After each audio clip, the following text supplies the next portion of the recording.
State Board of Education meeting to order. Roll call, please.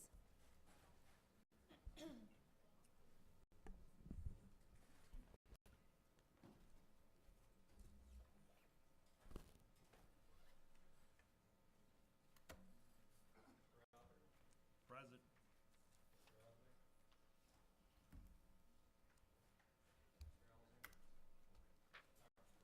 Present.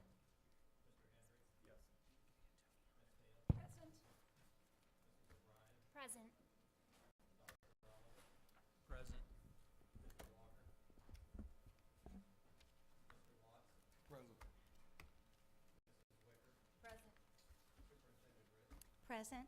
Do we have any that are joining by call? Tony. Yeah. Okay, Dr. Walker. Yep. Mr. Walker. Please join me for the Pledge of Allegiance.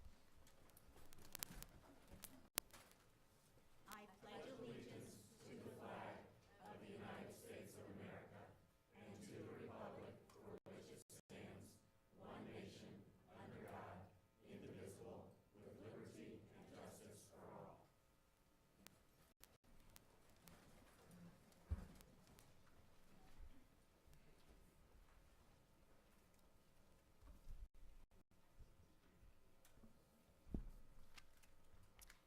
The first order of business is the approval of the agenda. I have a request for 2 items to be added to the agenda, both dealing with assessment. I would like to add an item that is assessment date change request. We've had some schools that wanted to adjust their times, and that's typical that we bring that before you. The second is the possible extension of testing windows in response to the field and the upcoming assessments that we're going to have.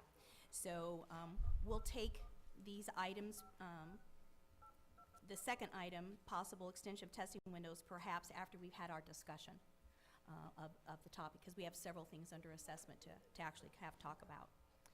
So I guess I need to have 3 others in addition to me to approve to add those to the agenda. I agree. So, All right, we'll add those. Are there any other changes to the agenda? Seeing none, hopefully, I have been cognizant of people who may be here to actually address topics. I tried to put some things ahead of time. We have so I'll just kind of see where we are with that and if we need to move anything.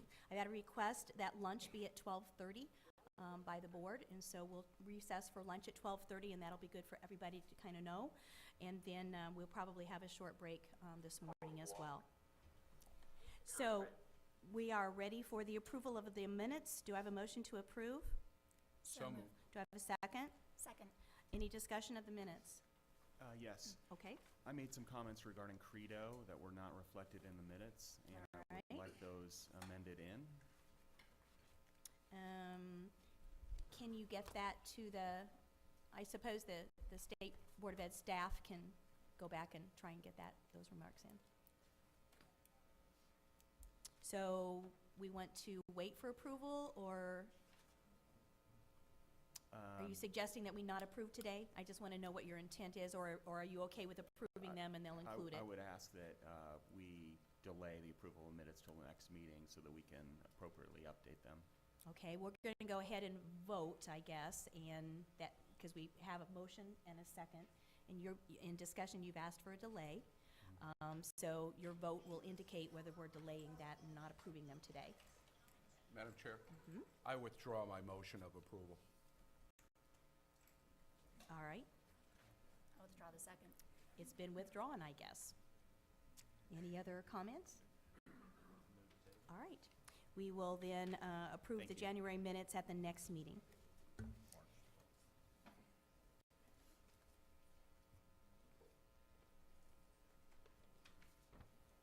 Next item is the statement of the chair. I want to talk about some 2 different events that happened regarding some very outstanding educators in the state of Indiana. First of all, if you haven't heard, Kathy Nimmer is one of the top 4 in the nation for Teacher of the Year, and we are very proud of her from Lafayette, in the Lafayette area, Tippecanoe County School Corporation.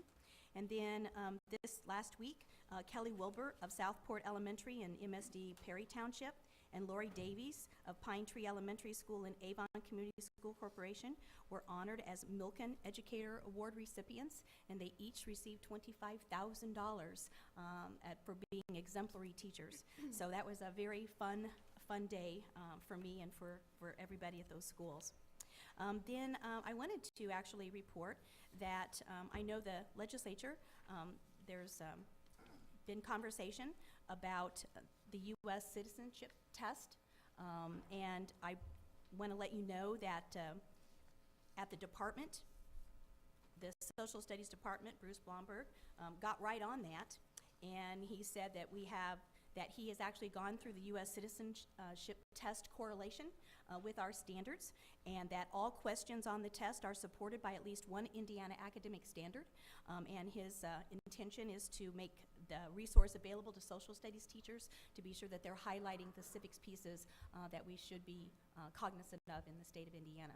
So I just wanted to update you on that. I'm a big proponent of making sure that civics is a very viable part of what we do with our curriculum.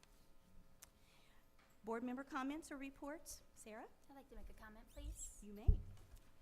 While I appreciate that we will be having a discussion regarding recent changes in I-STEP testing times, I feel it's necessary to make a brief statement before we head into our regular business today.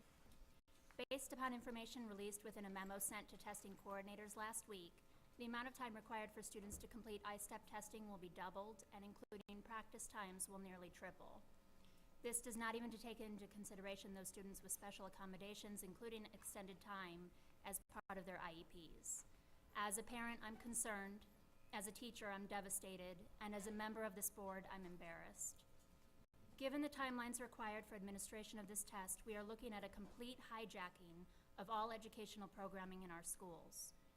Resources will be drained from every corner of our buildings in response to the demands of this testing schedule.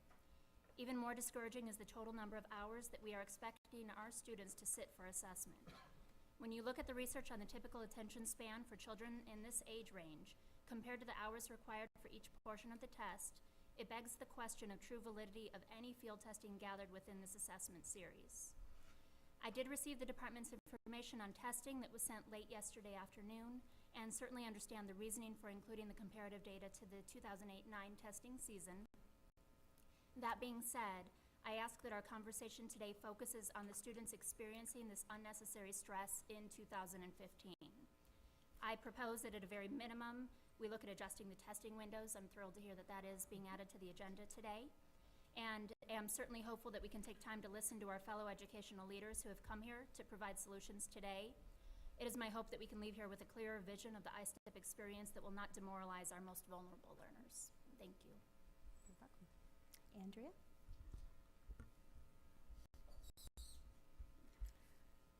Like all my fellow board members, I have received scores of emails over the past several weeks from parents, teachers, and administrators complaining about the 9+ hours of state-imposed testing Indiana children soon will endure. I, too, am concerned about the quagmire that has resulted from the testing requirements set by so many different sources in the last few years, federal and state. This has been compounded by the redoing of academic standards and the call for new assessments. This is a quagmire of our own making.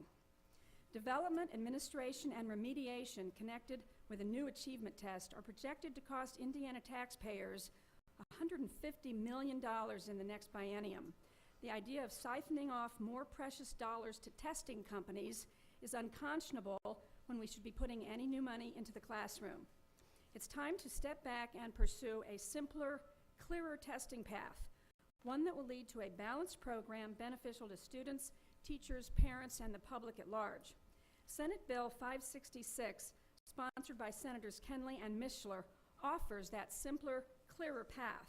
I urge those in the audience who are in favor of that legislation to attend the hearing on that bill this afternoon at 1:30. I look forward to discussing that later in the day when we get to the assessment item on today's agenda. One other issue I'd like to bring to the attention of the board and the audience is the budget proposal that would cut 24% from the Indiana State Library's budget in the next biennium. I think that also would be devastating to schools and school children and I urge you all to write your legislators supporting full funding of the Indiana State Library. Andrea, I might comment that as a librarian, I totally agree with that statement. Gordon? I don't have any prepared remarks, but I would like to comment on a couple of things that have been discussed. First off, as it relates to testing, I'm a big believer in testing, in evaluating the performance of our school children. As the father of a first grader at IPS, I have a personal interest in making sure that I know where she stands as she moves forward in her education in our system.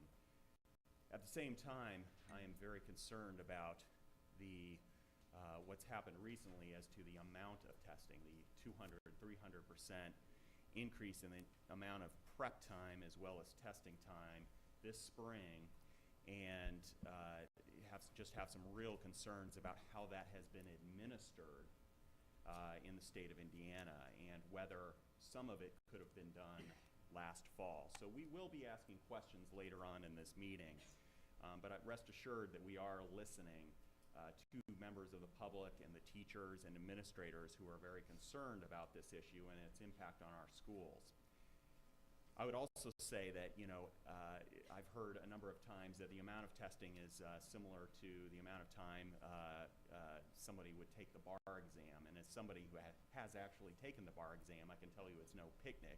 And I do have a concern that the amount of testing is, nearing or in excess of the amount of hours that we all suffered through in taking the bar exam. But again, I believe in testing. I believe in accountability. We need to know where our school children stand.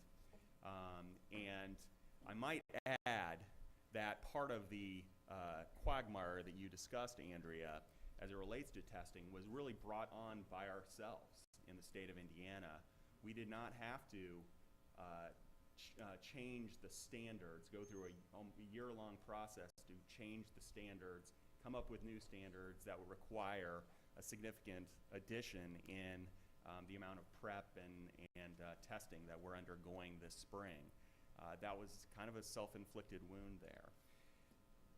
Secondly, as it relates to teacher evaluations and the topic that we're going to be considering later on in this meeting, I would just like to add, as the chair of the Strategic Planning Committee that's been considering TNTP's recommendations and considering the recommendations as to changing the teacher evaluation system here in Indiana, I feel that TNTP, we'll hear from them a little bit later, but they have done a tremendous job in evaluating how we can improve our teacher evaluation system, which is flawed in Indiana, how we can improve it and make recommendations to the legislature. I will say that as the chair, I will not be moving any specific percentages as it relates to the significantly informed language today at the meeting. I think it's something that we will take under advisement and consider in further detail and listen to all those affected in the coming weeks and months as to how we can get it right and do it right so that it's fair and that there is adequate and robust participation in how we arrive at our conclusions. So I just wanted to make that comment because I know there's some great interest in this room about the direction that we're going. I think we will be considering some of the other recommendations that TNTP has made and the legislation language in current legislation that would delegate some of those decisions to the State Board of Education, I think is well placed, and we will be supporting that hopefully later on in the meeting. Thank you. Yes, Brad? Thank you. I appreciate the comments of my colleagues on ISTEP. I also share that concern. I did want to add just a couple more comments. I appreciated Mr. Henry's comments about the work of the Strategic Planning Committee. Appreciate the opportunity to work with BJ and with David as well on that. Sometimes when you see things presented that are coming to the board, there's not a real appreciation of the full context. And just for my colleagues' benefit, the Strategic Planning Committee actually began looking at this last fall when we actually had a very in-depth study brought to us by Dr. Cole and Dr. Murphy. I know they're here today from INTAS, and I hope we'll get a chance to hear from them. in addition to the work that Mr. Henry mentioned regarding TNTP that culminated in recommendations to the Strategic Planning Committee. I also wanted to share with my colleagues that part of, I had received some concerns from some folks about some testimony I made in regards to language that's in one of the bills about the board defining what does it mean to significantly inform, and I want to make sure that you all understand that part of the reason I did that was I don't want to see lawmakers arbitrarily insert a weight into the statute. I really think the board, and specifically the Strategic Planning Committee, is probably the better entity to wrestle with what does that mean. From my standpoint, significantly informed isn't just the weight, it's how do we make the evaluation system meaningful. And I wanted to publicly thank Drs. Murphy and Cole. I had a chance to actually meet with them last week over coffee and really look forward to this continued dialogue. And I appreciate, Gordon, your deliberate intent to take the time to study this thing, really look at it. And I don't think that was quite covered as well in some of the public media this last week. And I think it caused a lot of unnecessary anxiety based on some of the emails I received. But I think it's an important conversation that we have, and I look forward to our discussion on that later today. Any other comments? Seeing none? Oh, so sorry. No, that's fine, thank you.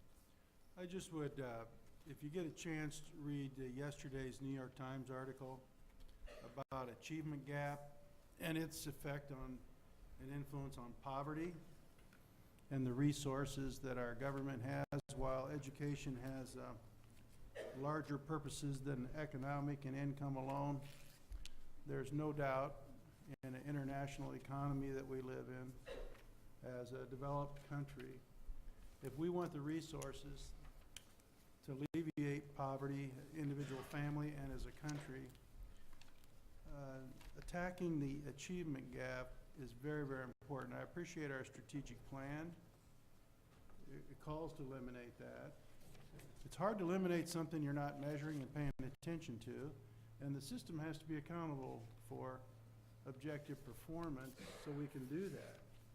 The stakes are very high, especially for those that are probably most vulnerable and struggling in our country, and a country that wants more resource to do these things. So I would direct you to yesterday. It's the February the 3rd issue, and it was done by what I would say a very credible foundation to study. One of our ways out of the problems we have is definitely achievement gap oriented, and we're going to have to drive objective measures forward to get that done. So I would encourage our members and others to take a look at that, and as we consider these various items before us, how do we take courageous stands and stay disciplined to address the most vexing challenges we have, income, socially, culturally? And it's in education, improving education, be willing to make tough choices. Thank you. It's time for public comment. We have several people who have signed up for general comments. Others who signed up to speak during the time when that topic is on the agenda. So I just want to make sure that that's clear. Those who speak in general comment have 3 minutes. Those who speak in the when it's time for the actual item to be is up to 5 minutes. We have a lot of speakers. I urge you to make your comments as brief as you could. Sue Dillon.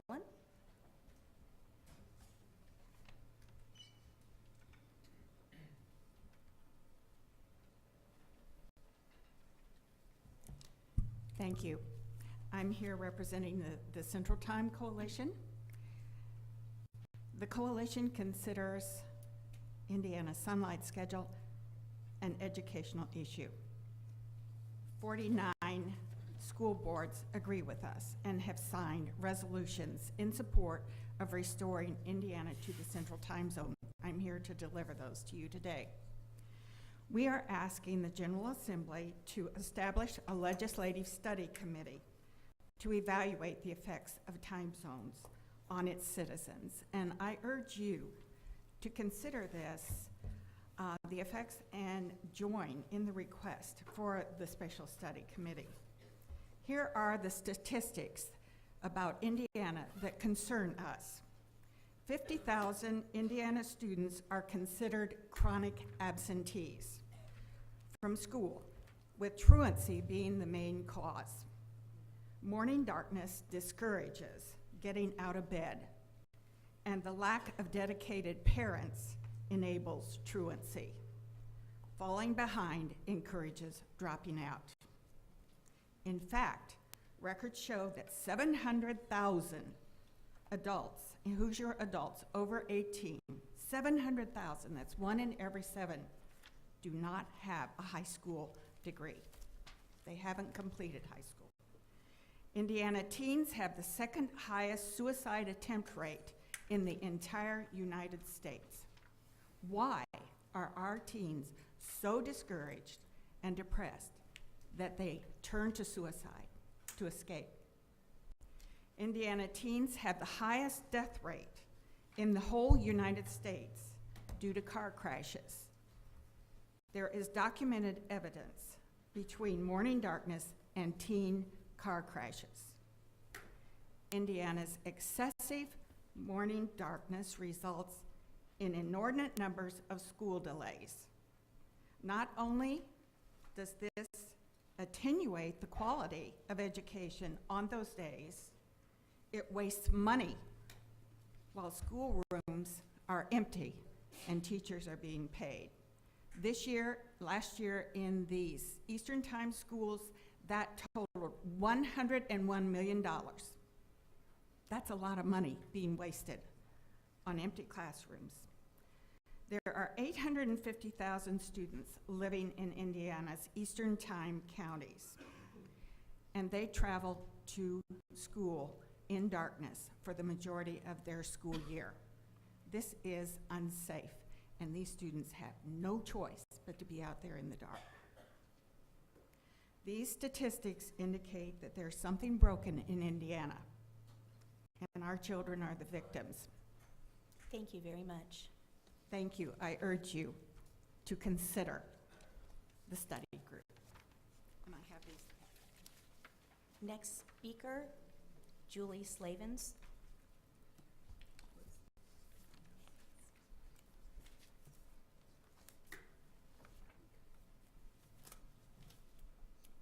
Hi, I'm Julie Slavens. I'm staff attorney with the Indiana School Boards Association, representing the association with my comments. Superintendent Ritz, I'm going to talk about the extended time lengths. Do you want me to wait till that agenda item? It is up to you. You had signed up Okay. under general comment. Okay, I didn't realize you're going to put the agenda, that on, specifically on the agenda item. It won't take much time, so I'll just go ahead and do it now. Go ahead.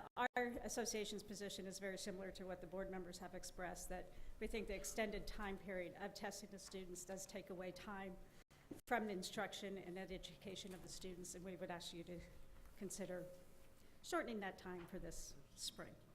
Thank you. Thank you very much. Beth Harvey.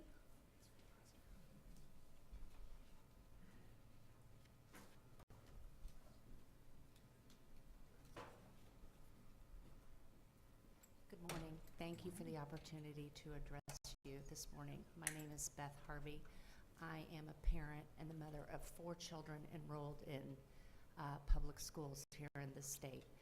I want to talk to you this morning about my concerns regarding the new ISTEP testing parameters. When I read that the time spent in standardized testing was potentially going to triple and amount to 30 hours cumulative of time spent in elementary school on standardized testing, I was shocked, to say the least. I can't imagine taking 1 week out of our kids' lives between the ages of 8 and 11 to spend in standardized testing. I want to tell you a story about my 16-year-old who Ms. Neal can attest is a high achiever. When we went to enroll him in school, we took him for an admissions test. This was probably about the age of 6. We were astounded when they called us to tell us he wouldn't be admitted because he couldn't read. I laughed because this is a child who was already reading Harry Potter. And when we asked him about his poor performance on the test, he said, "I've taken those tests before. It was a waste of time. It was more enjoyable to sit and watch the birds." And I had to laugh at myself because I think this was really sort of a precursor to how our kids feel about standardized testing. It's, while it is important to have benchmarks and know where they stand, it's more important to the kids to spend time in imaginative endeavors, engaged with their teachers, engaged with their peers. By the time they get to high school, when really the testing, I think, starts to matter with PSAT and SAT and ACT testing, they're done. They're worn out. They don't feel like it matters anymore. As the mother of 2 teenagers, I have found myself drug into the sewer that is social media, and I find myself reading with great dismay the remarks that teenagers make about their education. They hate school. They are deeply, deeply unhappy in school. And I think part of it is because they're just worn out. They feel like there's no wiggle room, there's no room for error. And I think it's because we drive them with, standardized testing. By the time they get to high school, they're worn out. How is 30 hours of standardized testing going to help our kids love and engage in the classroom process? I will tell you, I have an 8-year-old, and if this doesn't get rolled back, I'll look for a school for him where he's not subjected to this. Thank you for your time today. Thank you. Mary Ann Schlegel-Ruger.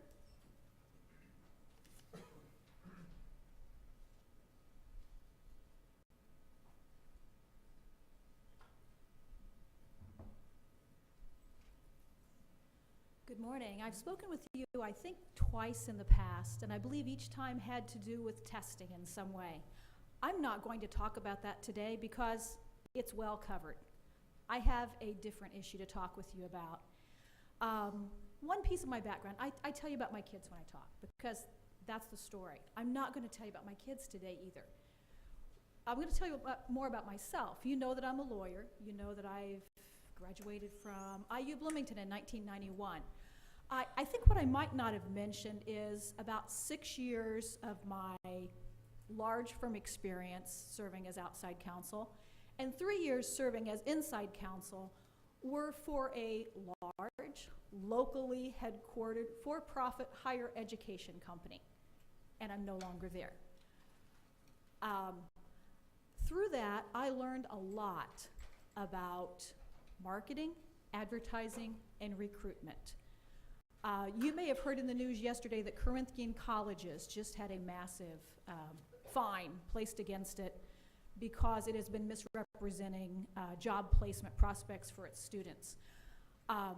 What you may not be familiar with, because I know K-12 and higher ed are governed differently in our state by different people, is that there are some fairly strict rules on the federal level on marketing, advertising, and recruitment of students, which are meant to protect federal money used for federal financial student aid, and also to protect people, primarily lower income, less educated families who use those schools.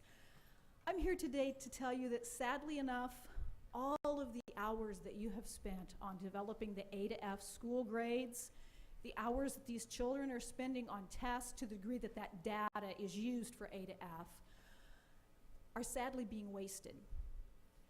And that's because right here in Indianapolis, there are abuses in marketing, advertising, and recruitment by charter schools. There may be by public schools too, I don't know, but I have not been made aware of those. You may have seen a news article in the last week about Carpe Diem School, which has been giving $100 grocery store gift cards for referrals of students, but they're only given out if they actually enroll. They're not given for coming and learning and getting information. It's only if the student enrolls. What you may not have seen yet, unless you travel Keystone Avenue regularly as I do, at Keystone and 71st Street, there's another fairly well-known charter school called Indiana Math and Science Academy North. There are actually 3 locally. You're probably familiar with both Carpe Diem and ISMA North because they came here for appeals of their A to F grades. And you spent quite a while talking about that. You spent a lot of time, you've really worked at this. Carpe Diem got a D. ISMA had a D, moved to a B. Their sign on their school currently says they have an A. It's been there for 3 months, and no one is saying anything. Thank you. Kathy Fuentes-Rohr? Madam Superintendent, Yes. could I make a request of the sound tech if it's possible to trim some of this lower end on the EQ? I don't know if it's coming from the podium mic, but I'm struggling to focus on comments, and that ringing is just like blasting in the ear back there. I don't know if anything can be done.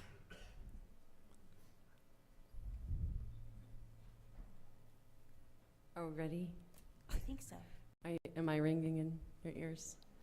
No, I want to be able to focus on what you're saying and not hear that. Okay. Sorry, it's a distraction. No, I on the other side. You have that sound thing. I'm speaking as a mother. I'm Kathy Fuentes-Rohr. Although I speak to you all here, I'm also speaking to Governor Pence and his supporters.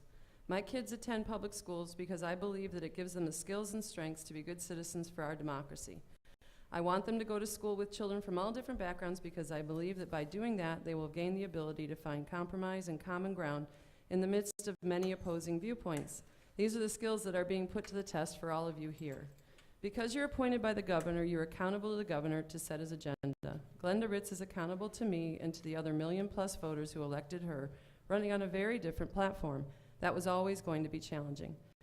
If I had $1 for every time I heard a politician or Chamber of Commerce person or a Hoosier for economic growth, a Hoosier for quality education person say that it's for the kids, I might have enough money to buy a legislator of my own. But I don't. I'm a mother, not a teacher or a union rep, but I am speaking for my 4 kids and many mothers of children all across the spectrum of this achievement gap. I hope that gives me some clout. I don't want my kids to be good test takers. I want them to be critical thinkers, kind and thoughtful citizens. Please don't tie my teachers' pay or evaluations to how my 10-year-old does on a test. Parents are not asking you for this. We're trusting our kids to their teachers every day. We recognize that if our kids' teachers are demoralized, if they're viewed as replaceable, unskilled labor and treated as such, our kids' education will suffer. We know that if our teachers are stressed, our kids will be too. Their working conditions are our kids' learning conditions. Frankly, if it's between trusting a teacher or trusting politicians backed by PACs whose interest is in taking public funds over to private schools and expanding the profitable models of charter schools cozy with testing companies, I choose teachers. You need to find a way to hear what the public is saying about education and why they voted for the superintendent and reconcile that with the governor's agenda and your own. Anything less than that disrespects democracy. Parents aren't asking you to force more test taking on our kids to prove that their teachers are ineffective. That doesn't help our kids. But I imagine people who would profit from their perceived failure would. Parents are not asking you to take Glenda Ritz, oh,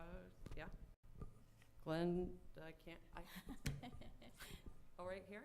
You can hear me? Yes. All right, sorry.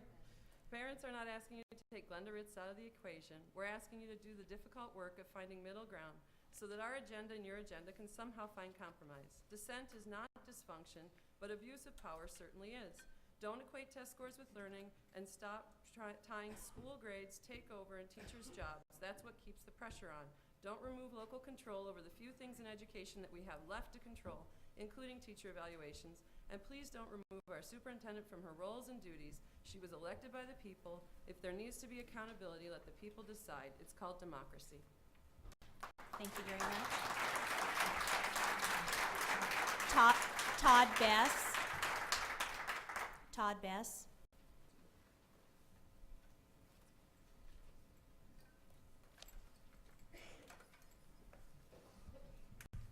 Good morning. Thank you, Madam Superintendent, members of the State Board. Todd Bess, Executive Director with the Indiana Association of School Principals.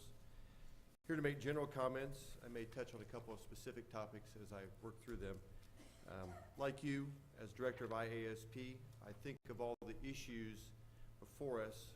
Sometimes they work together, sometimes they are in competing fashion. This often makes it difficult to parse through the details to see the system as a whole. Often when we find ourselves in these situations, we can tend to focus on one facet with the perspective of how this will fix a problem. To this end, I encourage you to look at all the issues today. Consider the system we have and the system we're trying to create for tomorrow. I thought of this as I was trying to think of comments for today over the weekend as I drove to watch our daughter run track.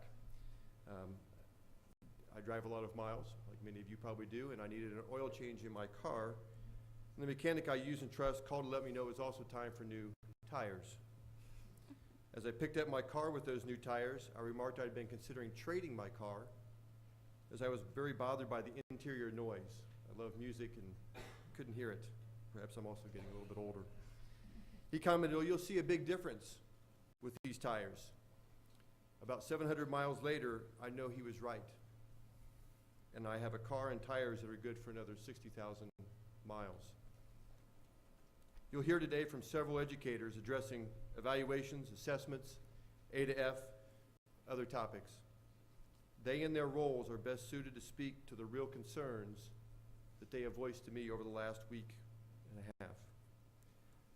My comments are meant to hopefully provide a statewide perspective, and you have that as well in your hearts, with an eye towards encouraging you to listen and respond to them.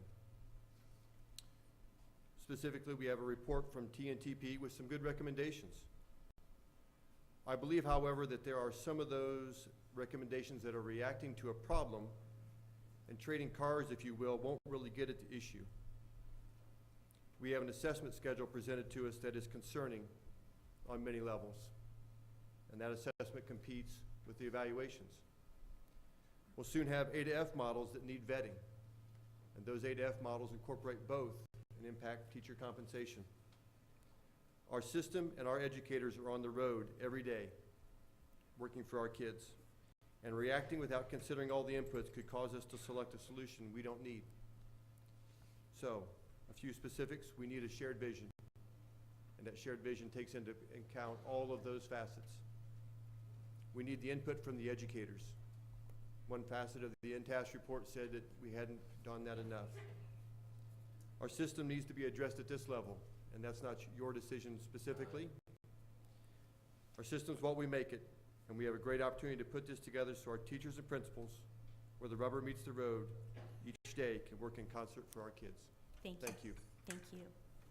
Cheryl Ferguson?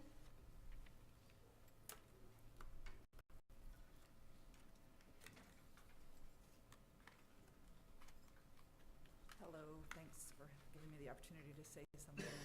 My name is Cheryl Ferguson, and I am a pediatrician in Fishers, Indiana, and I've probably sent all of you emails before. I'm really, really concerned. I'm really concerned at the increase of anxiety I have in the kids now that are coming to see me.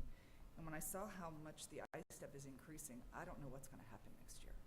I refer more kids for psychological testing. They send them back to me and say, we can't really do much. They need Zoloft or they need Prozac. They're too anxious. It's ridiculous. I took the MCATs, you took the bar. It's a pain. A 5-hour test, you're exhausted. And to do that 4 times in 1 week, it's child abuse.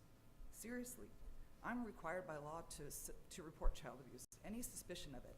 And I think this is child abuse. Putting kids through tests 4 days a week, it's ridiculous. If you ask any high school senior if they want to take the ACT twice in 1 week, they'd say absolutely not. My daughter's a senior. I couldn't hardly get her to take it twice in a month. You just can't make kids sit at test taking all the time. It's got to change. We can't do this to them. I have to report child abuse, but you have the power to stop this. Please, table the I-STEP this year. I don't think the kids are ready. I'm not an educator, but I know what I see in my office. Thank you. Thank you very much. Scott Smith? Hi, my name is Scott Smith. Your general counsel has assured me that I can speak for 3 minutes here on a wholly unrelated topic and still come back and talk about assessment. So this is wholly unrelated to I-STEP or assessment. I want to talk about board procedures. Your board procedures explain that there are action items and then there are discussion items. And assessment today is a discussion item, so you're impotent to do anything today unless there is an emergency or special circumstance.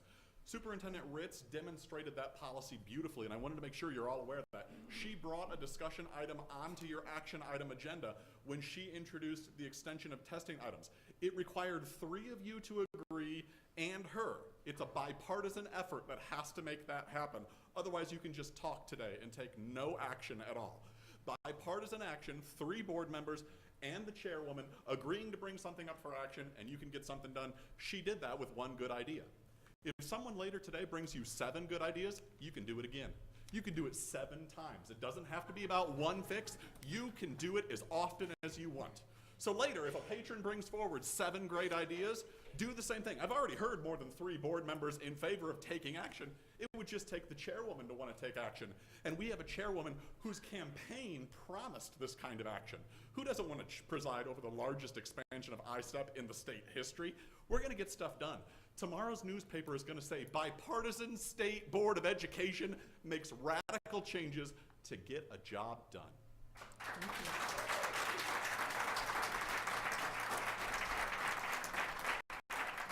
Phyllis Bush.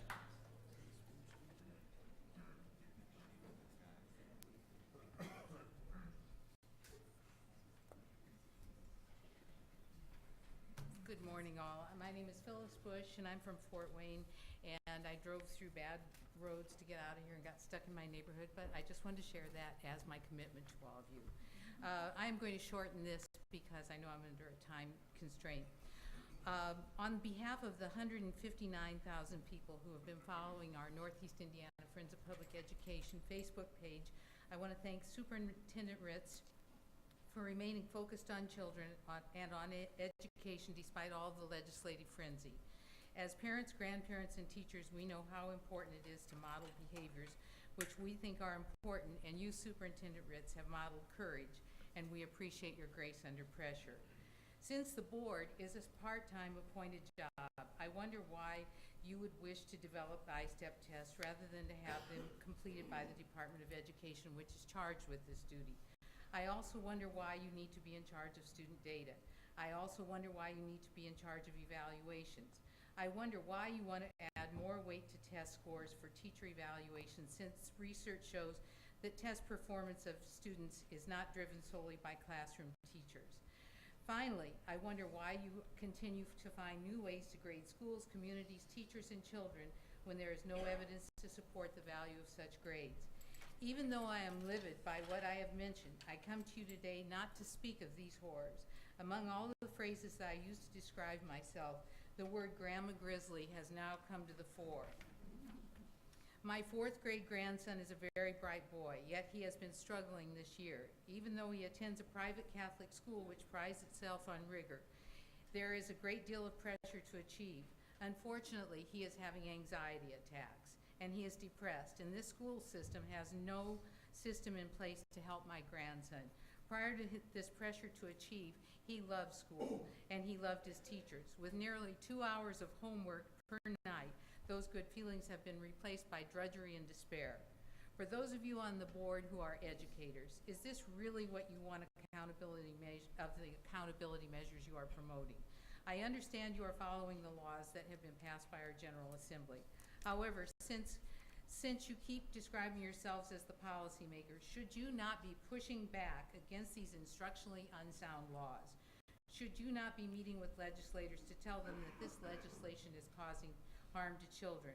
By not doing this, are you not complicit in this horror show that has been envisioned and promoted by our governor and by the former governor and former superintendent?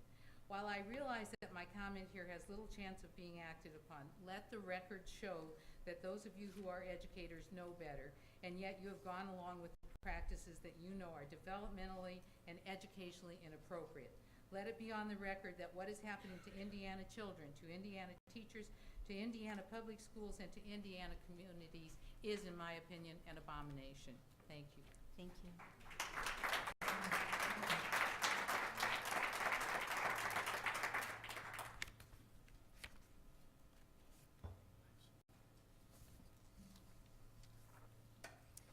Eileen Doherty.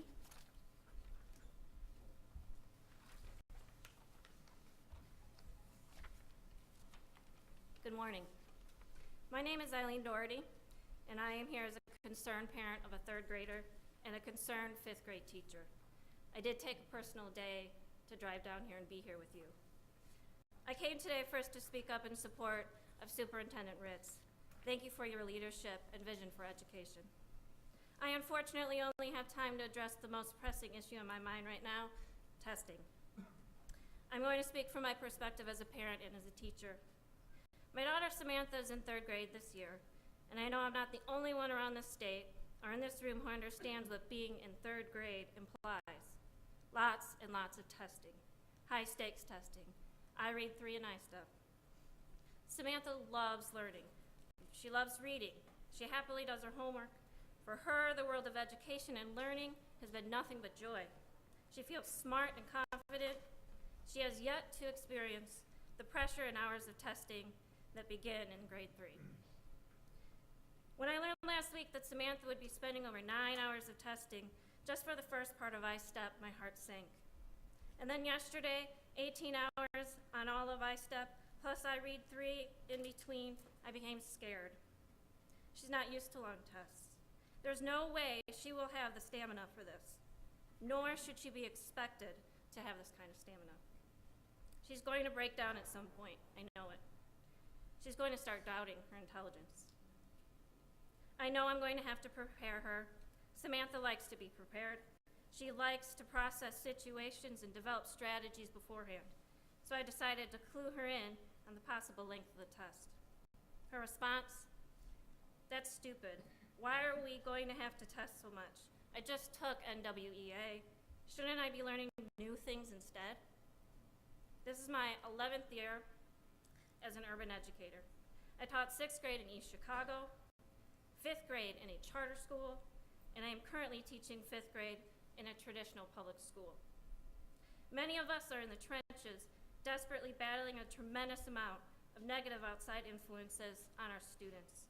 Many of our students are fighting for acceptance, relevance, and survival. You all have heard this, but you are not the ones experiencing this reality every day. For some of my most challenging students, we are finally having some major breakthroughs, and they actually trust me. All the time, patience, persistence, and love I've put in to get to this point, the point where they are beginning to believe in themselves as learners, the point where they trust that I am not going to set them up for failure, but I will be there to support them, the point where they believe working hard for an education is worth it, and now you are asking me and thousands of other teachers to halt and interrupt this kind of progress, to inflict nearly 20 hours of I-STEP testing upon them. No way, it's wrong, it's just unjust, and it's harmful. Thank you have to stand up for them. Thank you.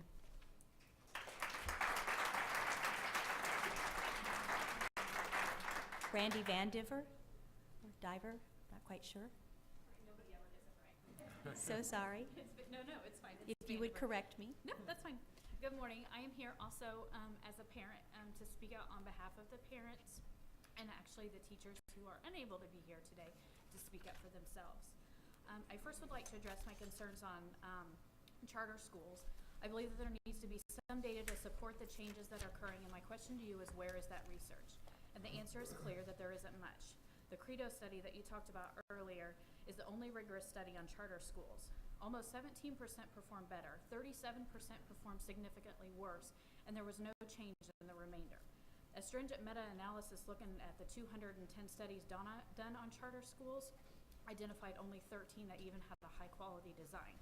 So why do we continue to support charter schools with this data when the taxpayer money is being used to fund charter schools with no evidence that they work? I also would like to address the standardized testing and teaching evaluations. I am angry that you think that it's okay for companies to make money off of my children's anxiety and ability to take a test. You think that the best way to evaluate a teacher is based on the test scores of the students. That you're now going to ask elementary kids to take a test lasting 8 to 10 hours without any solid measurable evidence that it improves anything. I would like for those involved in making education policies to use research-based evidence for decisions and stop using my child's classroom as a laboratory and my child as a lab animal. I am appalled that anyone with an education background expects these young kids to sit through these tests. I would like you to sit with an elementary student this year as they take this test, but you have to do it under their circumstances. You may not sleep in a nice bed, you eat only meals that the school provides because you don't have food at home, and you have an hour bus ride to even get to school that day. And then you expect them to perform at an optimum level to provide and evaluate them in their school, and it's just not realistic. If a teacher evaluations and their livelihood is based on students' performance on the test, then maybe the livelihood of those who are making the education policies should have theirs based on these scores and grades as well. You might say, well, there is so much that I cannot control, and to you I say, exactly. So why are you doing this to our educators? I put my trust in the teacher who is with my child every day, and I look to them to provide valuable feedback. Is he improving? Does he enjoy class? None of which are addressed by these standardized testing. And so how does this apply to the big picture? Fast forward to adulthood. When you're hiring someone, do you want to know their test scores? Would you rather have someone who can take a test well but can't apply that knowledge? I want to work with people who are creative, critical thinkers, motivated, curious, and resourceful, none of which is measured by this standardized testing. So tell me how you can use these tests to determine the overall performance and skill set of my children or the teacher.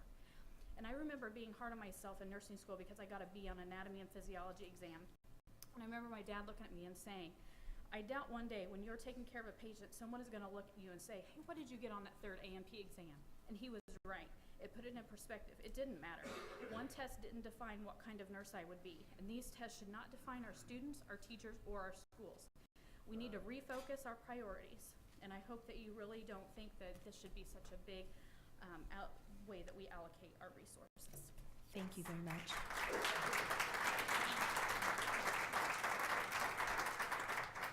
We are ready for the consent agenda, accreditation status placement and approval of excellence in performance award grants. All those in favor signify by saying aye. Aye. All those opposed? Consent agenda is approved. We're on to new business, special education child count verification. I believe you have the information that has been sent to you.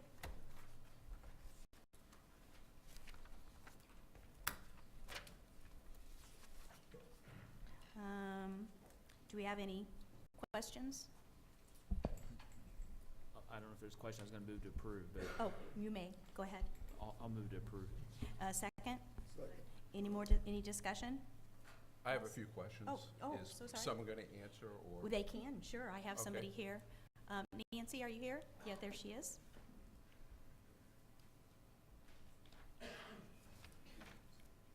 Good morning, how are you? Good morning, I'm Nancy Zamitis, I'm the acting director for special ed right now, so Congratulations. thank you very much. I was looking at the data and was really impressed that when you compare 2014 to 2013, there's a decrease in several categories. And I didn't add up the numbers, but essentially it looks like a net gain in the sense of fewer students are being designated special education. And I was curious, do you have any sense of why this is the case between those two academic years? When I looked at it, we actually have 686 more kids that were identified in this year than last year. But that is down, because I went back a year, and it's actually down from 2,385. So your trend Correct. is happening. This is the data that we get from the schools. I can only make some suppositions. I believe that things like the positive behavior support, the response to intervention programs that are out there.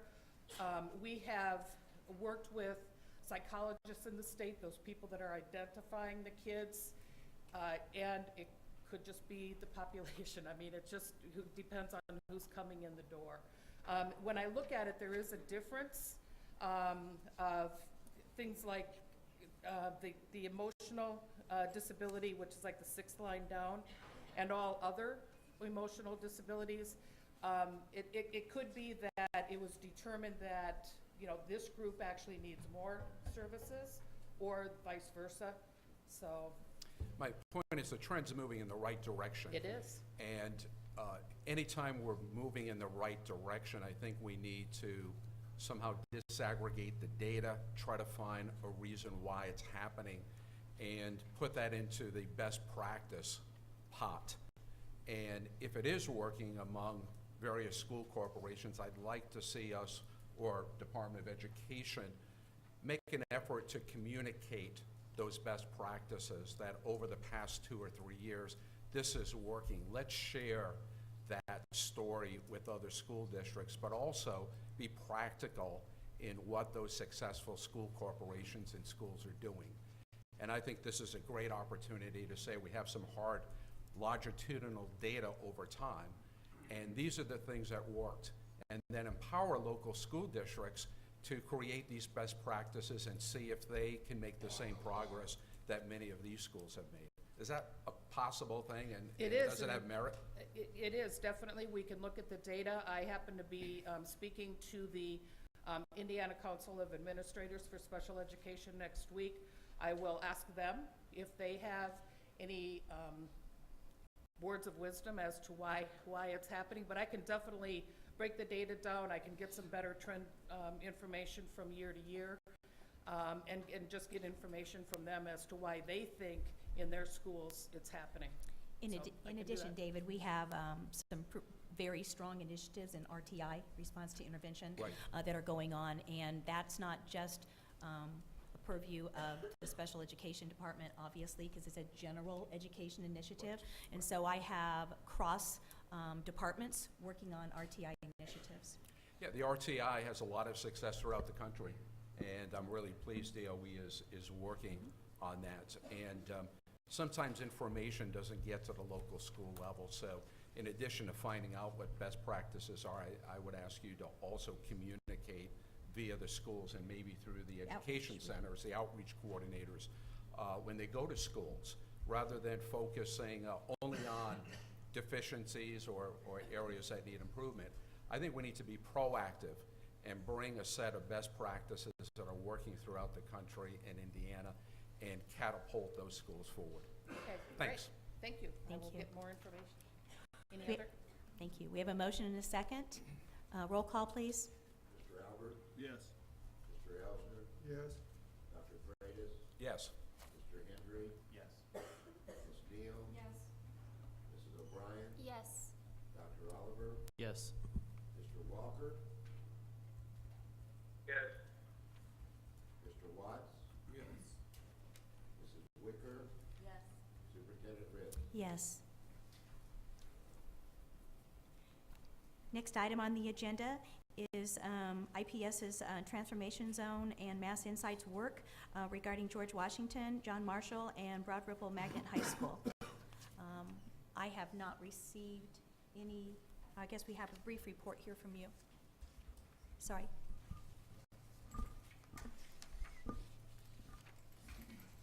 Good morning, Superintendent Ritz, board members. Pleasure to be with you again this morning, just to share as a follow-up where we are and what we presented previously as it relates to the transformation zone that's being proposed by IPS. Dr. Fairby, if I could ask you, we did not receive a copy of this PowerPoint. Is it possible to get it to the board here later? So there's no new presentation on the Okay, all right, you're transformation just zone. gonna make comments, okay. Yes. So, again, we're following up on the previous presentation that was presented to the state board at our last meeting. And it's important to note in that presentation, it was noted that we would like to begin the readiness assessment. Excuse me, I'm sorry, getting some feedback here. Same noise that you all were getting. But if there was in the presentation, phase one, which included the readiness assessment from Mass Insight, which would be scheduled to begin in March of 2015. I'll use my teacher voice. Thank you. So as stated earlier, to begin in March 2015. Dr. Farabee, I mean, I hate to interrupt, but just for the viewers at home, we'll fix the problem, but if you could speak into the microphone. There, I think it's fixed. Thanks.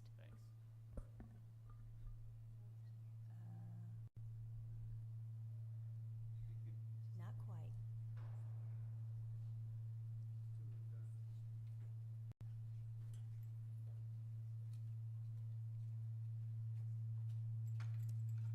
Dr. Fairby, why don't I invite you to speak in the microphone over there? Just have a seat with us.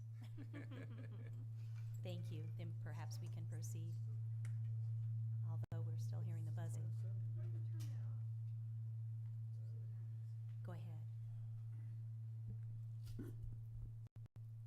Thank you. Welcome to the board. Thank you. Thank you. I didn't know I was going to get. Conflict of interest. Oh, it's following you. So should we continue or wait? Let's try to continue. Okay.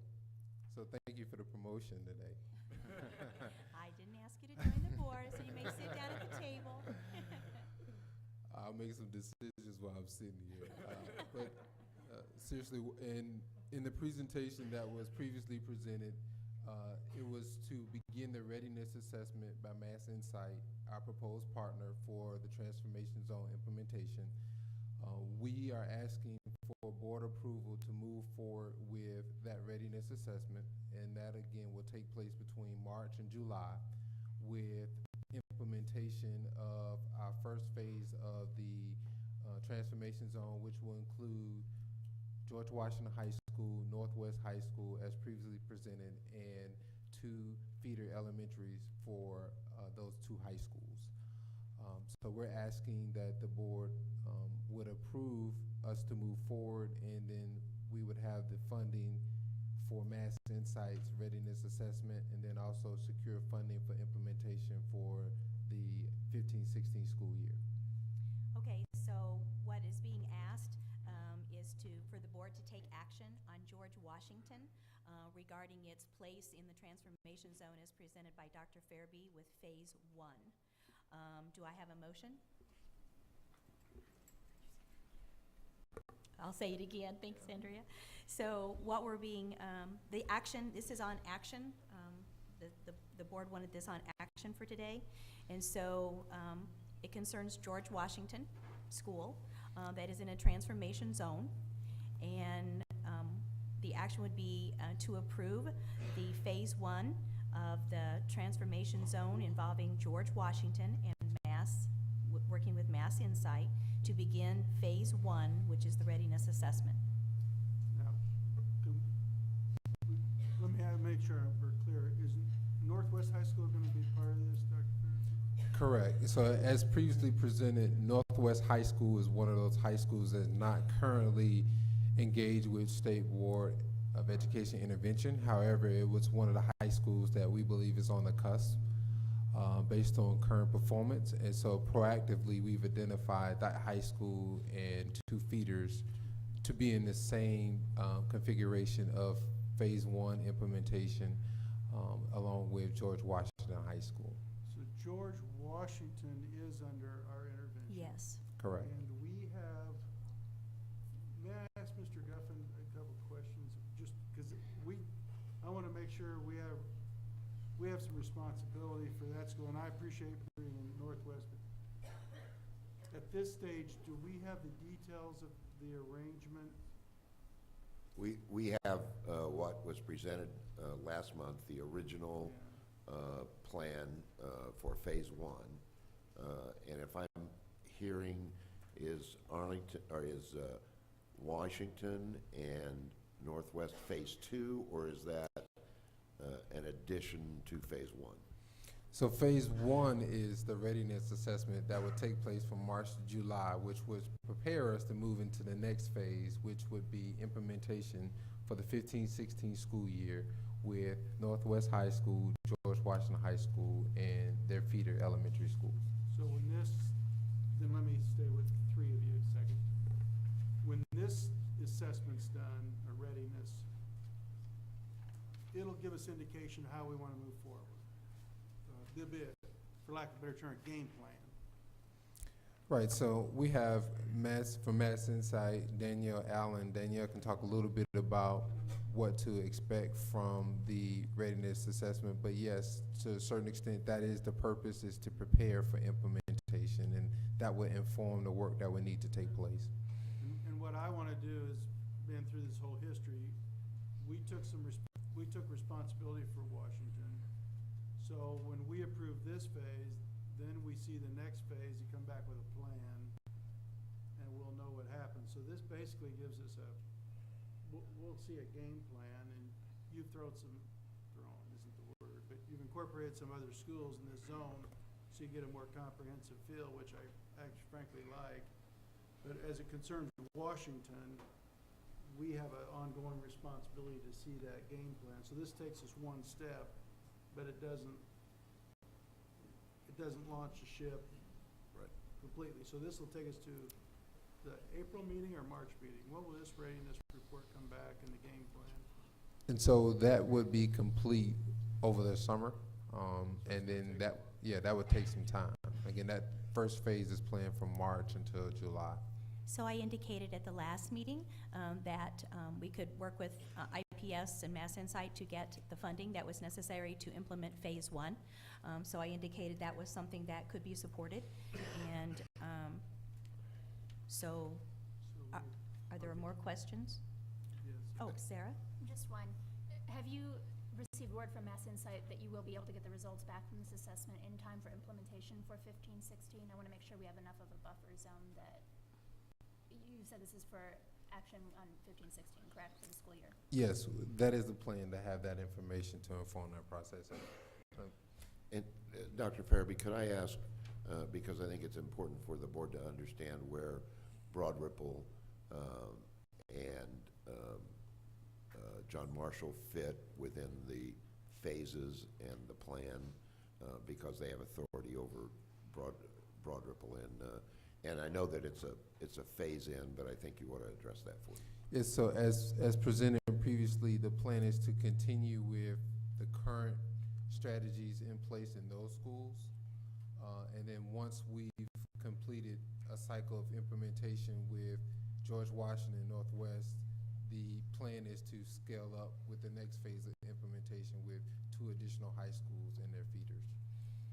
And I believe I'm correct in saying that John Marshall and Broad Ripple, we've already taken some intervention actions with you regarding these 2 schools. That is correct. Correct. So we've already done that.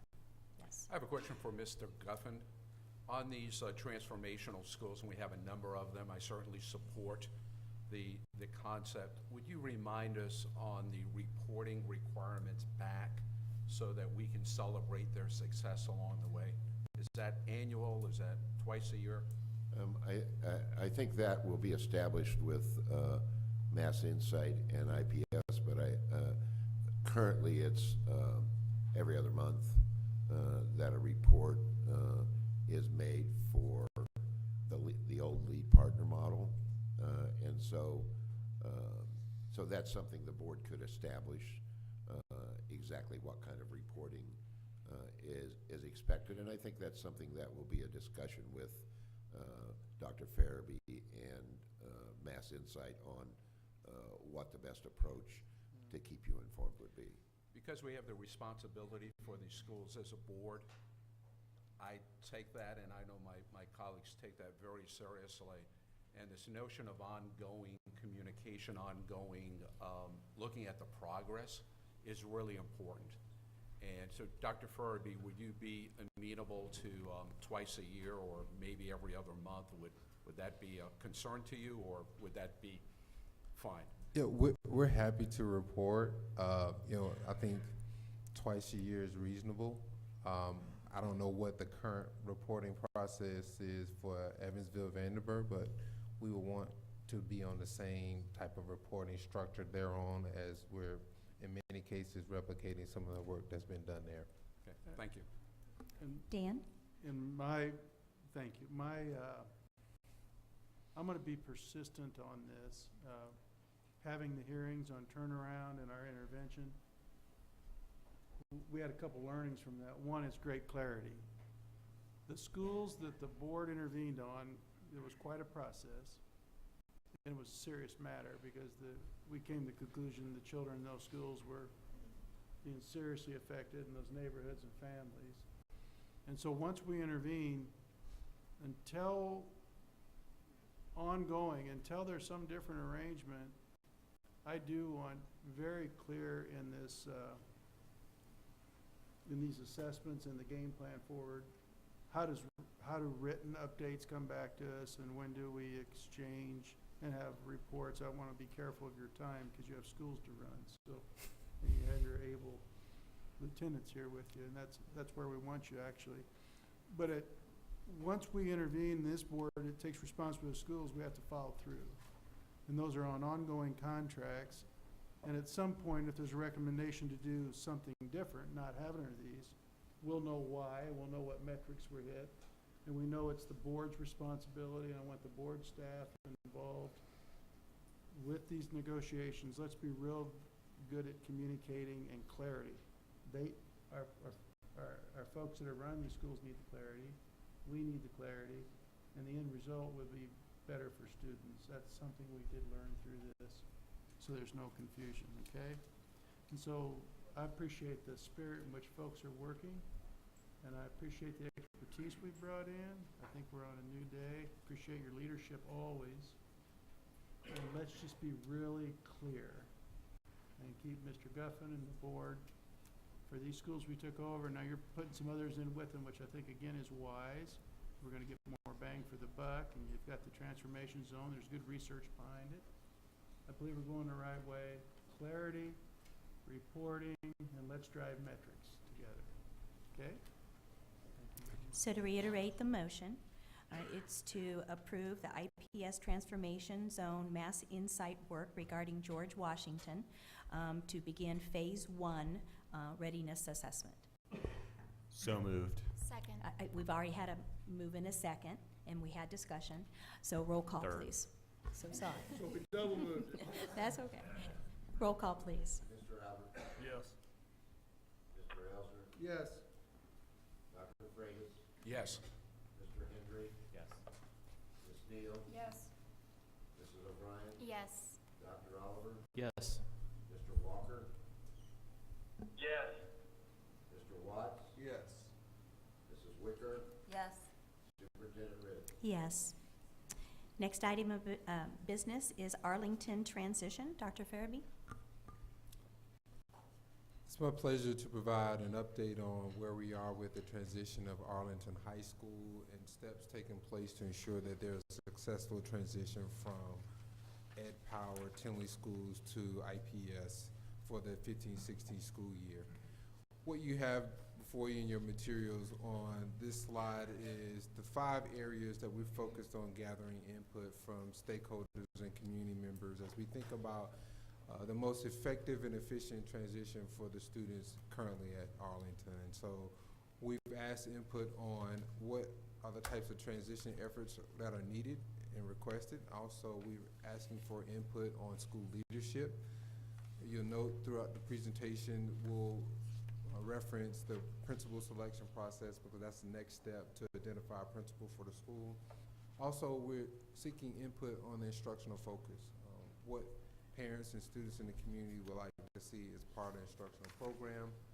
And also, how do we engage the community in a high-level fashion to ensure that the community continues to be engaged, there's ownership of the new Arlington, and then finally, facility utilization. We've talked about how we want to ensure that we're able to operate financially and maximize the wonderful space that we have there in the facility. And so those are the 5 areas that we're focused on, and we're currently in the process of gathering input. We also shared at a community meeting these 5 areas, and then we also shared at that meeting where we invited current students at Arlington, parents, interested stakeholders, that we were reconsidering the options that were previously presented to the State Board of Education. And so I want to make sure that you're aware that we will be going back and taking all the input, and it may lead us in a different direction than what was previously presented to the State Board of Education. As we think about this transition, we've engaged our structure in terms of our learning community. As presented in the Transformation Zone presentation and shared today, we've established 3 learning communities, and Arlington will be in our East Learning Community, and we have an academic improvement officer that supports that community along with staff. And so we begin to engage that team in the transition process. We've established that the principal selection process will be a blended approach between current staff, stakeholders at Arlington, and then IPS staff and stakeholders as well, to ensure that we have everyone engaged in the selection process. When this administration came on board, we moved to a committee selection process to ensure that there was ownership over the selection process for principals, and community members had an opportunity to give input on characteristics, but also be a part of the selection process.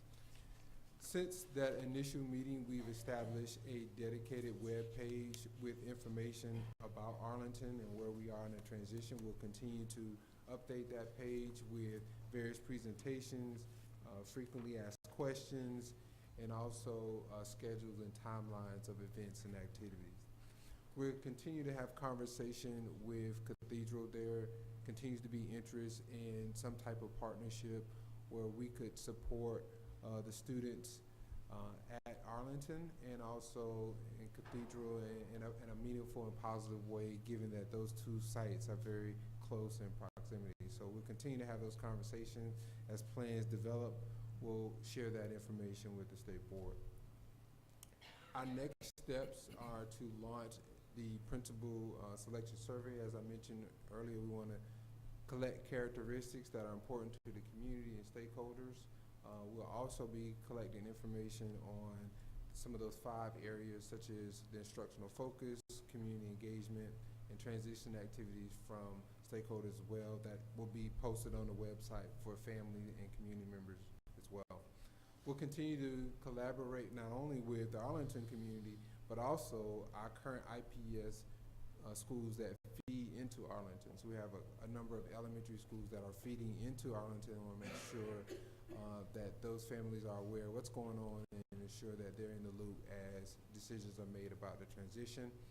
Of course, once we hire the principal, the next step will be to hire staff. We have had conversations with Marcus Robinson, the team at Tinley, to have a collaborative hiring event, if you will, where we can bring in current staff members that work at Arlington and have a discussion or maybe perhaps an interview with IPS that are interested in continuing to support those students. One of the things that we heard in our initial community meeting was that students and parents wanted to go to a facility, a school next year where they at least had some familiarity with the staff that would be supporting them. So we want to make sure, if possible, that we can have some continuity where we can. And then we'll continue to facilitate transition activities, so when students come to school in August, in the fall, that they had an opportunity to engage with staff, engage with support staff, and they're very familiar with the adults that will be responsible in supporting them throughout the school year, along with building those relationships with parents in the community.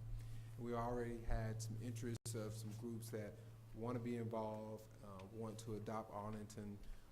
This week, this Thursday evening, we'll have a meeting with the NAACP, who's been here and spoken and very interested in Arlington, want to adopt Arlington, and we'll be speaking with them again this week, Thursday evening, to talk about how they can be supportive and how we go forward. And so that's where we are with the transition to Arlington, and we'll continue to keep you updated as a principal selection is made and we begin to hire staff and schedule activities.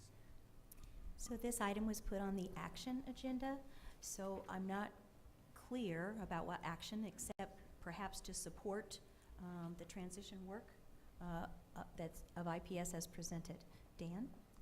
I think we better go through some questions, and Mr. Guffin, you might have to help us, but when we talk about, we need great clarity here.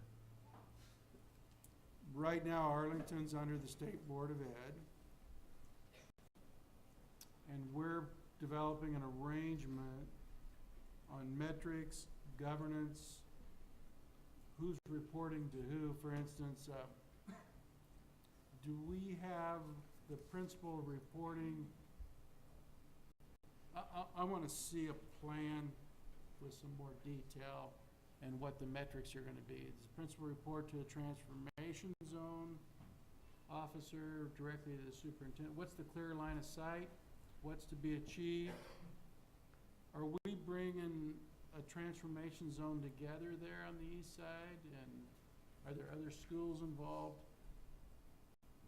I hear a lot of discussion, and certainly not against it, but again, this is a school we took responsibility for until we would vote to say, no, this is going to be under IPS's board now.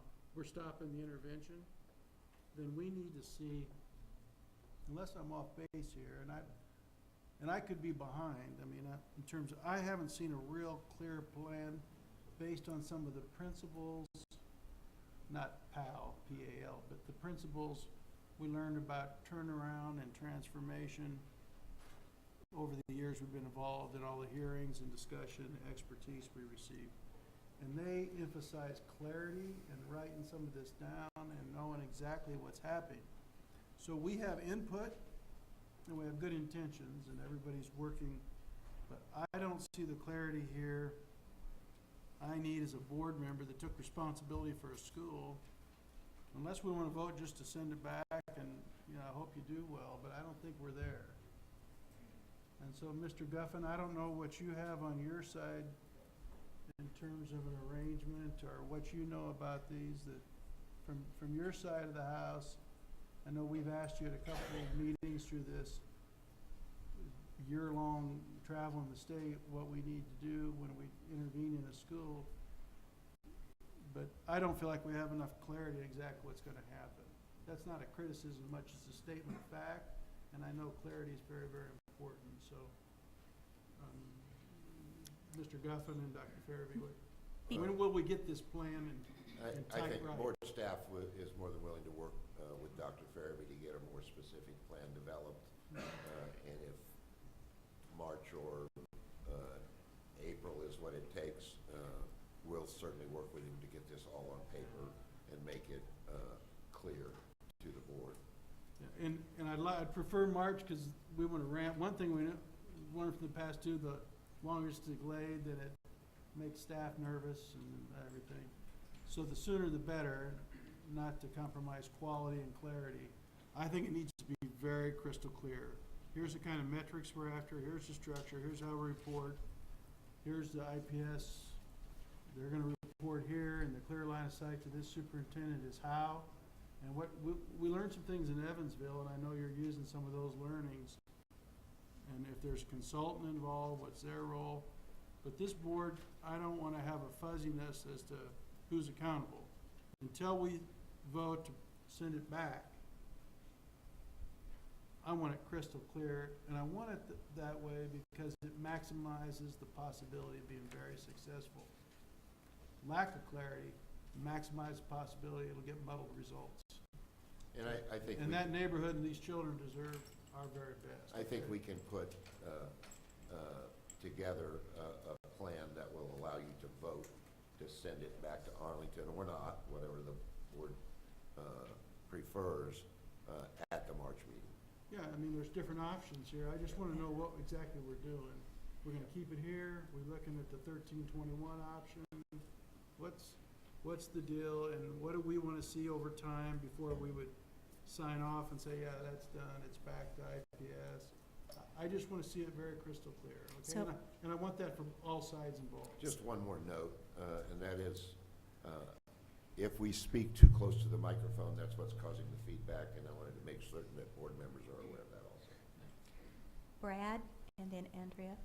Well, sorry, go ahead, Can Dr. I Farabee. follow? Looked like you It wanted to would follow. be helpful for us, for IPS, if there's specifics that you're looking for that you haven't seen yet in terms of metrics, reporting, and so if we could receive some type of guidance or a document of what you're expecting from us, and then we can provide that. Again, our goal is to try to ensure that as we go forward, that this is not something that's done to our community, with that school community, and we believe it's very important to ensure that we get ownership and buy-in and gather input before we, rattle off, a bunch of specifics in terms of what's going to happen there.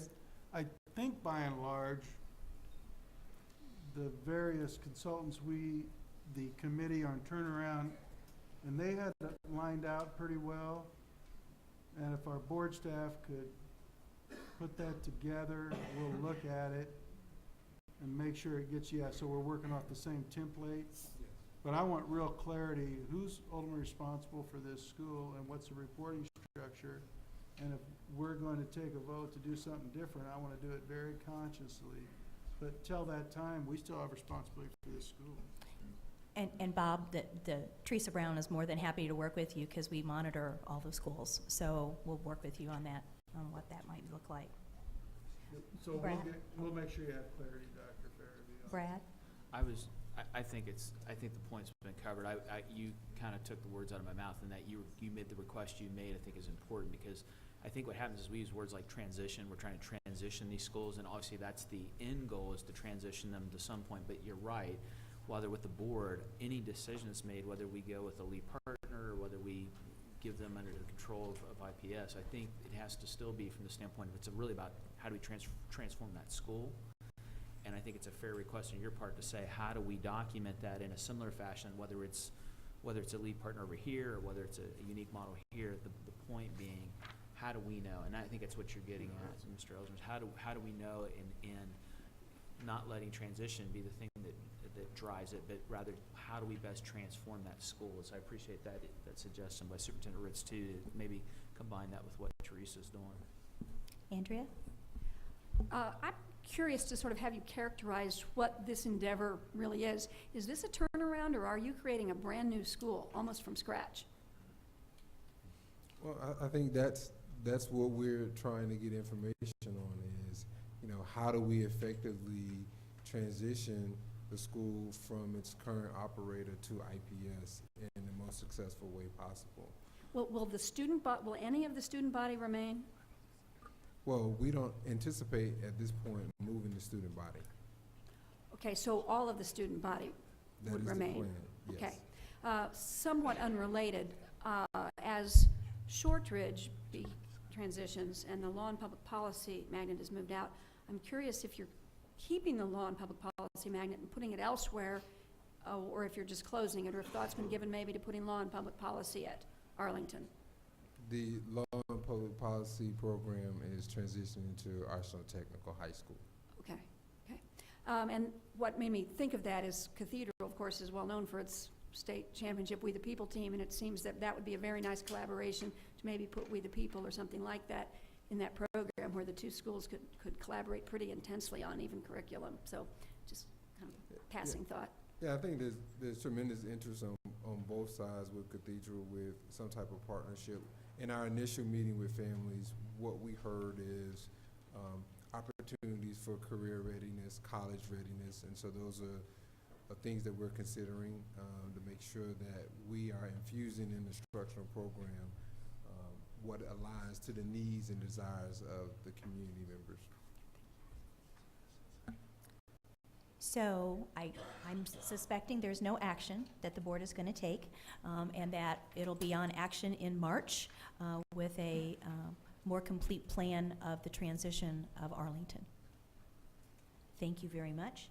The next item is IPS and CSUSA. There's John. So where we are an IPS is we presented to our Board of Commissioners the most recent proposal that's in your materials for our Board of Commissioners to consider. It was presented as an information item at that time. The board has not taken any formal action on the plan proposal that was submitted. There is some questions about timeline in terms of when does current intervention at Emadon and Sunset, when would this begin and what would be the terms? I also think there are some questions with current IPS policy as it relates to the proposal as well. And so that's where we are. I think what you see before you in the materials is the work of a lot of conversation and partnership with Charter USA and IPS to get to some type of a partnership or solution, a compromise, if you will, that would work for both IPS and Charter USA. So I don't know if John would like to add to that of where we are. So, quick question. So, what you've presented here today is not really finalized? Right. What you have before you is what was the last proposal from Charter USA to IPS. So the partnership leadership is not there yet. Right, we Okay. don't have formal board approval from our Board of School Commissioners to Okay. move forward at this point. All right. So, to clarify, I think this is also another item where we will not be taking action. Okay. Dave? I have a few questions, and I may make a motion, actually. We asked you two to get together and come up with a contract potentially that it'd be a three-party contract, IPS, the charter school, and the State Board of Education. And I've reflected since the last meeting on the merits of having a three-party contract. And based on what my colleague said today about us being the key people that are supervising this and being in charge of these particular schools, I think there's a lot of merit to having us enter into agreement directly with IPS and the State Board of Education, Charter USA, directly with our state board, and not ask for a three-party contract. It just makes more sense. And then if there's issues or concerns or a contract has to be amended, then IPS would come back to our board, or Charter USA would come back to our board, rather than forcing two entities legally to come back and try to amend the particular contract. It really makes a lot more sense. And it's based on past precedents. That's what we've done. We've created contracts with our lead partners and school corporations. And it solves all kinds of other legal issues. So I would ask our chief counsel, that notion of us entering into a contract directly with IPS and directly with Charter USA, is that something that would be permissible legally? There's no legal prohibition to what you've suggested, and I think it makes a lot of sense to explore alternatives. I think you're correct that a three-party contract can get a little sticky sometimes, particularly if a disagreement arises between two of the parties and not the third. They all get drug into it, and it makes it a little difficult to resolve. So what I would recommend is, as IPS and CSUSA seem to be coming closer and closer to more granular details of what this collaboration is going to be, that we keep open the options of what the best legal approach is to solidify the state board's role, whether that's a three-party contract or simply separate contracts with each entity or something else. I think that's probably a lot wiser, because we today don't yet know what those granular details are going to be. So I don't recommend that you commit yourself to a legal solution until we actually see what it is that, what our role is going to be specifically in relationship to the other two parties. So then you're recommending that between now and maybe the next meeting or so, maybe our staff and our chief legal counsel work on that concept of having separate contracts with each of these entities, so we don't fall into a trap of having a three-party contract. Is that correct? And I've already floated that idea to IPS counsel, and asked her to think about that, and we'll ask counsel for CSUSA to consider that. So that's something we should start talking about tomorrow. Okay. So, Madam Chair, do I need to make a motion or maybe hear from other colleagues, but I'd like to bring some finality to that concept, however we do that. I see some people I willing to haven't talk. talked about this really with you or council. Before you make we could do it before or after, I'd like to hear from John and other board members, and obviously Dr. Farabee, if you have any impressions on, because I kind of butted in here, but I do that a lot, don't I? Excuse me, I want your forgiveness on this one, and then I'll back up.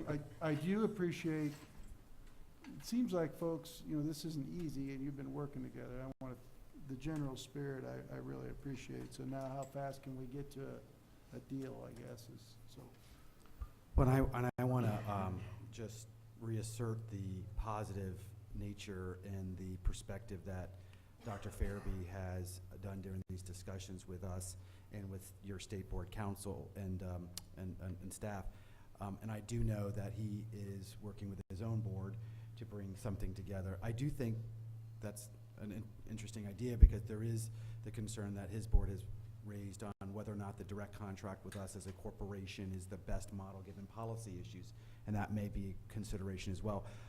From our perspective, what is really important right now is to send a message to this school in Medonnan, which is the specific entity we're talking about, that there's stability and focus and commitment from the state, from all parties, to A, continue with the progress that's being made there, and B, to expand the grades downward, which both parties have agreed is a good concept.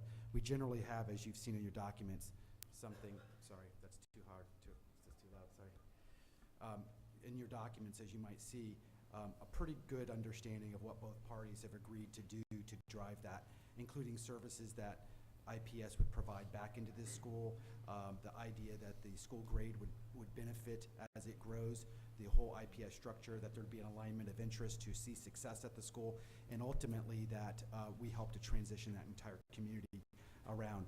And I think it fits well within what Dr. Farabee's been leading across the district and what they're trying to do and showing progress on. So we're fine with that concept, whichever way the state board would like to do it. The one thing I would ask is that the process have some timeliness to it, given that the school's year coming up, we need to begin the process of marketing and enrolling and focusing on that. And to that consideration, if there was something brought back by the next board meeting for approval by the state board, we would love the opportunity to begin that collaborative focus now, because we need to identify where those kids that are failing in those communities are coming from, both within IPS and, quite frankly, from outside of IPS that we're going to bring back into this school, which is part of the project. So, Brad? Thank you. I like the concept. I guess I have a question. I don't know if it's for legal counsel, but I just want to make sure, because I've been struck with that since the last meeting, and I know that you two have been working very hard together, but I think the board does have a responsibility there, and it makes sense to me that if the board would enter into a contract with both of you, that may keep the lines clear in terms of when a decision has to be made. It's actually the contracts with us. And what drove that was when I left last time. I remember, I think it was you, Sarah, talked about clarity of roles and contracts.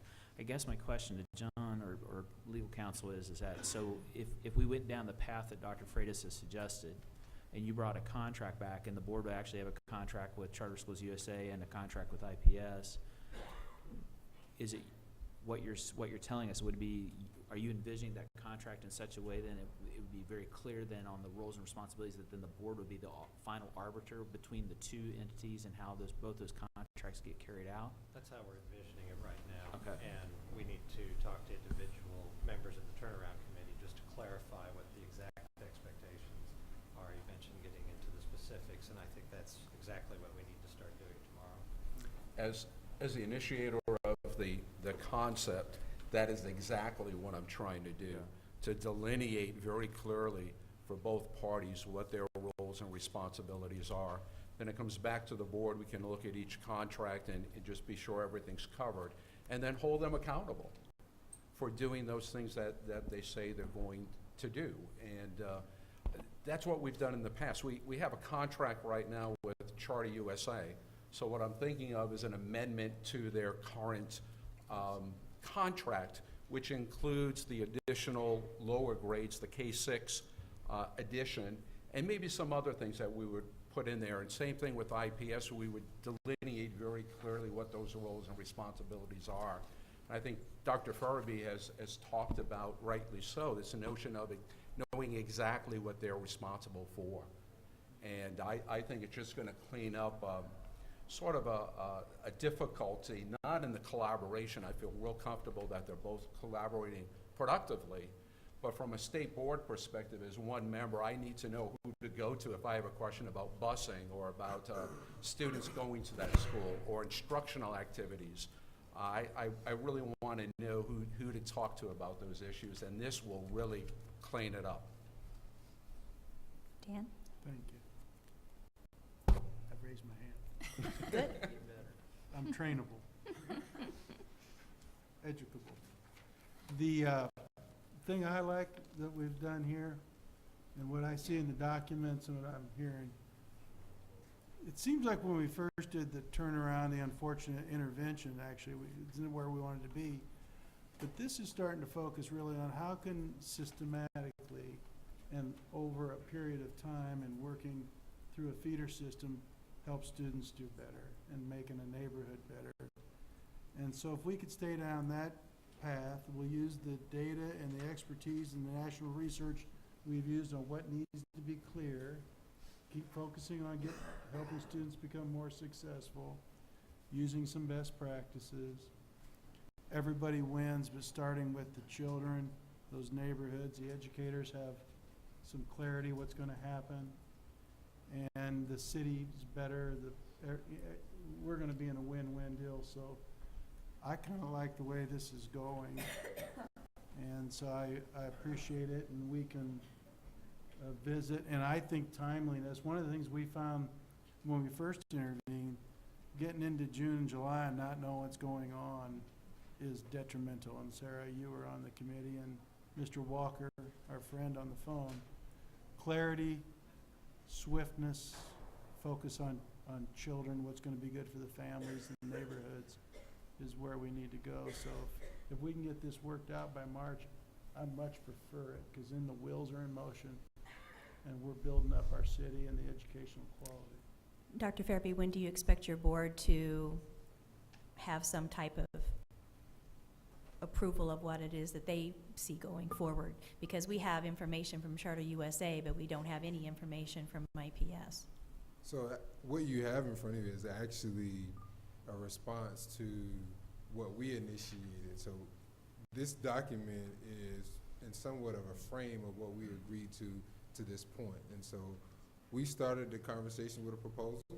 Charter USA respond, we responded. And so there's been mutual conversations and proposals and draft documents. I think what you have is just what was shared with our Board of Commissioners, because we were at a point where we needed to give them a document that proposes a structure from Charter USA. I think what's been discussed this morning, obviously for the first time I'm hearing it, there's a lot that we need to think about. I'm not really sure the legalities of it at this point, authority, oversight. What was appealing, I will say, to this particular proposal that we were discussing is the fact that we're creating a structure where it shifts the thinking away from takeover to partnership. And so I would hope that whatever ideas have been thrown out today does not move us away from that direction. It's really important for us that those students in this partnership attend an IPS school, and those students are considered IPS students. And so those are the types of things that come to mind. I would want to make sure that as we explore these options that we get to, because I think ultimately, long term, that's what's going to benefit IPS, that's what's going to benefit Charter USA. Jordan? I'm not as concerned about the form of the agreements, but just want to understand, are we going to be receiving a contract to approve at next? Is the expectation that we're going to receive a contract to approve at the next board meeting? That's what I'd like.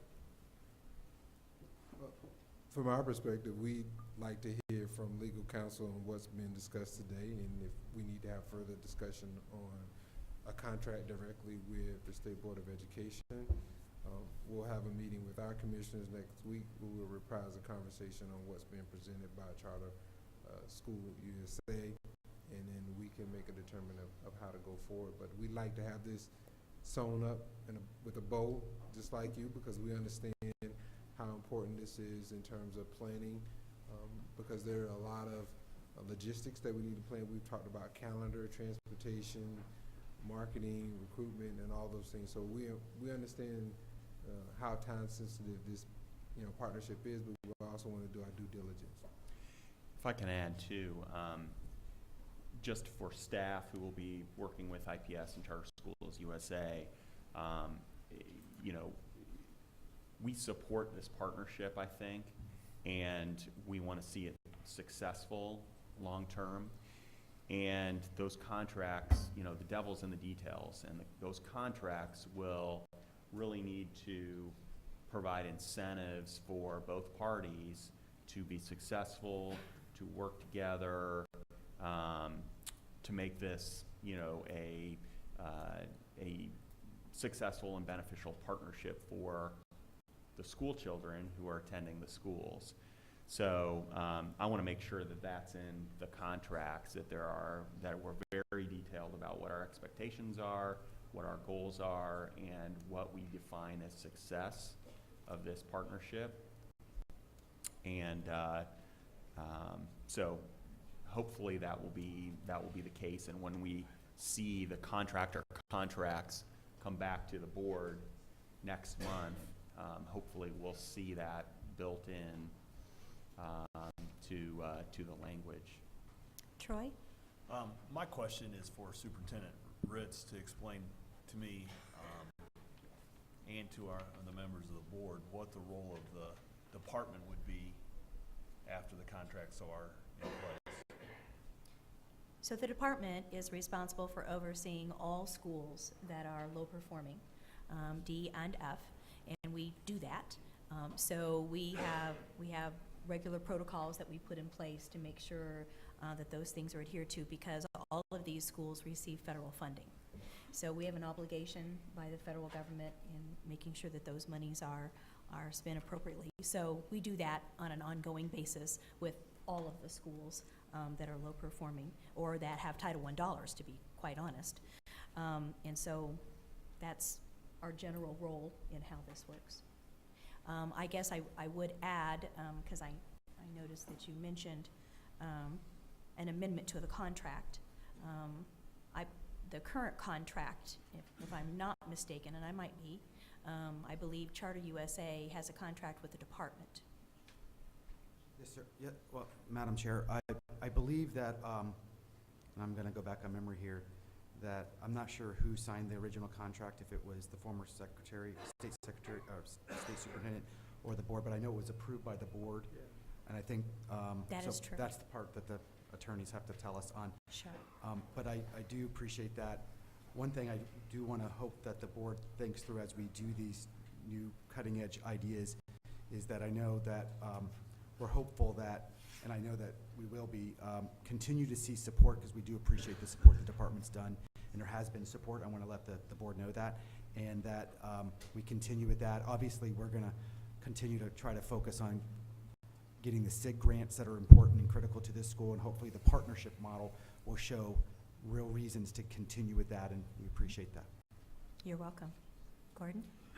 Can I ask the parties, is there any action that we can take today that, because this isn't an action item, is there any action that we can take today that will be helpful to you as you move forward, whether with your board, Dr. Farabee, or with your organization, Dr. Hage? Well, my request would be simply timeliness. If the board would bring back, I believe we can work, we've been actually quite diligent in getting things done, assuming that you're authorizing your staff to direct whatever contract process. I do believe we need to bring back the detail to this board, to all of you, in a final form that's already been flushed out and approved by both parties, under whatever form you want that, so that you have an opportunity to vote up or down on that. I would, Madam Chair, sorry. Can we let Dr. Farabee answer the question real quick? Oh, sure. Just quickly, I would just ask that if we are going to consider two separate contracts with the State Board of Education, I mean, we need to know that, yesterday, in terms of what's expected of us in terms of logistics and contract language, because I think we've been discussing, and we know where we are in those discussions, but if we're going in a different direction, we would need to know that. And I think what also would be helpful for us is, similar to the Arlen situation, are there things that you want to see in an agreement? It'd be helpful, we know that in advance, so you have what you're expecting, and also we need to know what the expectations are around the terms of agreement. Because I'm not sure the current agreement with Charter Schools USA is expired, or the direction that the State Board of Ed is moving in terms of terms. So we need to know what we're looking for in terms of our future together in the partnership model. And Bob, I would add again, you know, with the department's role in monitoring those schools, we'll be more than happy to assist on how that's working. Oh, Dan can go then. Dan? Yeah, I just want to, using bow language, tie this up in a bow. I would prefer, and I think you're getting ready to make a motion, I like the idea of taking the work of our committee and the learnings we took from national and get real clear about how these two contracts will look and how they're going to arc. Let's use those principles, because there are some things when we started on this journey we didn't know. You know, we learned a lot since we knew everything about turnarounds and this kind of a deal. So let's take the learnings from the committee, have it inform the two contracts, and I hope your motion says let's get it done by March, because then we have ramp-up time to make this highly successful. David?